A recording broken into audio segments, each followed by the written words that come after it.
Happy New Year! Welcome to the third episode of the Currently in the Culture on Air podcast. I'm Doechii, and this is where we get into conversations happening now. The latest news, music, gossip. I got you. Keeping your city hot wherever you're tapped in. So let's get it. Today's topics are Doechii finally addresses industry plant rumors, Drake named in a RICO, and Stefon Diggs speaks to the media for the first time after facing criminal charges.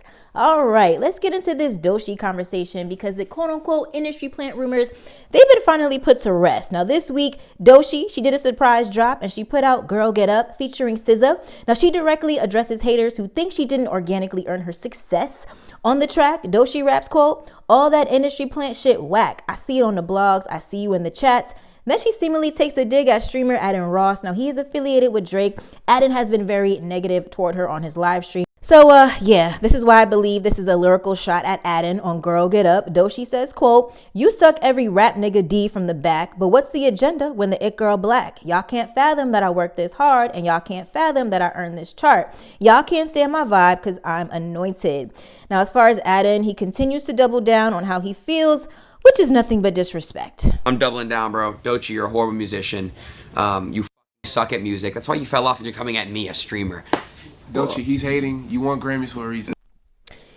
You see, calling her out her name is not necessary to get your point across. But anyway, the culture, they're loving this song. In its first 4 hours, Girl Get Up earned nearly 90,000 streams on Spotify, according to chart data. And I have been hearing it on the airwaves, taking over. So this is a wonderful way to start 2026 musically for Doechii. But if you haven't heard Girl Get Up yet, go listen because Doechii, she's making it very clear. She's not asking for permission. And as far as Adin, he's got bigger problems to worry about. And that brings us to our next story. Let's talk Drake because this is not just another lawsuit. This case is getting attention because it involves civil RICO allegations, claims tied to online gambling, and accusations around streaming manipulation.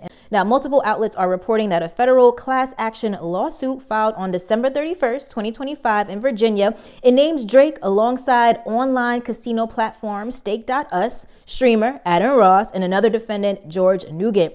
Now, before I go any further, let me just be clear. These are allegations outlined in a civil lawsuit, not criminal charges, and nothing has been proven in court.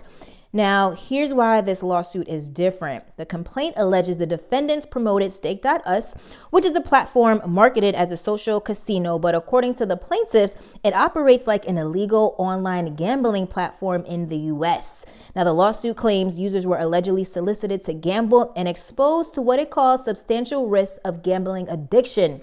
Now, the suit also alleges the defendants of allegedly using Stake as a money transfer conduit, claiming the platform's tipping feature was used to move funds among parties in a way described as unregulated and outside the oversight of financial regulators. And here's where the RICO allegations come in, y'all. According to the lawsuit, the plaintiffs allege that the gambling funds were used in so-called amplification campaigns, including automated bots and streaming farms to artificially inflate Drake's music streams across major platforms like Spotify. Again, that's according to the complaint, not a court ruling. Now, this lawsuit, it alleges violations of federal RICO statutes as well as Virginia consumer protection laws, and the plaintiffs are seeking damages and a jury trial. Now, as of now, Drake and them, they have not publicly responded to the lawsuit, and the case remains in its early stages. Now, I do want to talk about some conversations online that people are pointing out, and this is just commentary, not part of the lawsuit. Is this broader conversation that raises around, gambling, influencer promotion, and the integrity of streaming numbers in the music industry. Obviously ironic because Drake had that lawsuit against UMG, accusing them of using bots to inflate Not Like Us by K-Dot, but it was eventually tossed. Now, for now, this is a developing legal situation, not a verdict, and I'll definitely keep y'all updated as more information comes out. All right, next topic. Let's talk Stefon Diggs because this week he broke his silence and addressed the media for the first time since it became public that he is facing criminal charges in Massachusetts. Now, here's what's been reported so far, according to police reports and court filings. Prosecutors say these charges stem from an alleged incident involving Stefon's former private chef. Now, according to police, the woman reported that there was a dispute related to money she says she was owed, and she accused Stefon of physically assaulting her during that confrontation. Now, based on those allegations, Stefon has been charged with felony strangulation or suffocation, as well as misdemeanor assault and battery.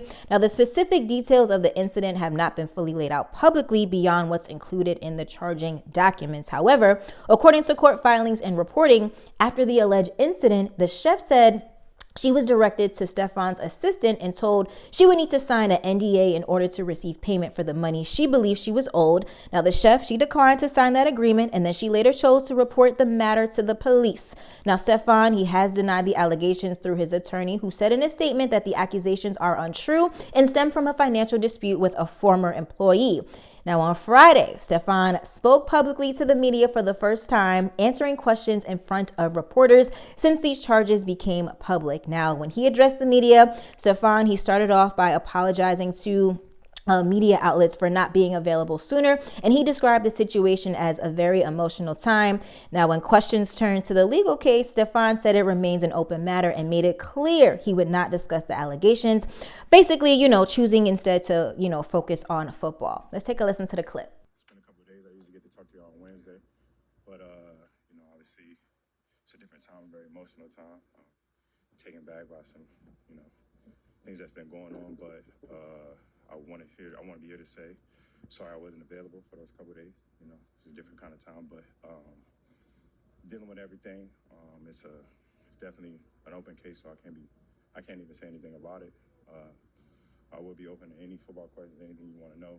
Now, as of right now, Stefon is scheduled to be arraigned later this month. His legal team continues to deny the allegations, and the Patriots stand beside him. So at this point, this is a developing legal matter, and like all cases in this nature, the legal process is still unfolding, but I'm going to keep y'all updated as more details come in. And before we wrap up for today's music spotlight, we're shining a light on Fabio Foreign and the direction he is taking as 2026 is in motion. He announced that he's going to be fully committed to rehab. Let's take a listen to the clip. With the help of my team, my wife, my family, my probation officer, and the people I've been talking to, I'm admitting myself into a rehab center. You know what I'm saying? In the next couple of days, for like a week or two, I had to pay $10,000 to get into. You know what I'm saying? I just feel like I'm at a point where, I want to change, I want to live, and I want to stop making a lot of dumb decisions and a lot of dumb mistakes that I've been making. You know what I'm saying? I thank y'all for supporting me throughout the years.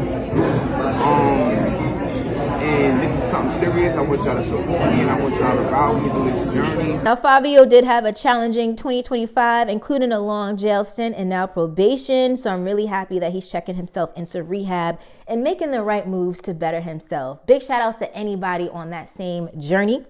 That's all I got for you for today. Thank you so much for tuning in. Hope you're having a happy 2026 so far. Please like, share, and subscribe, and I'll see y'all on the next episode.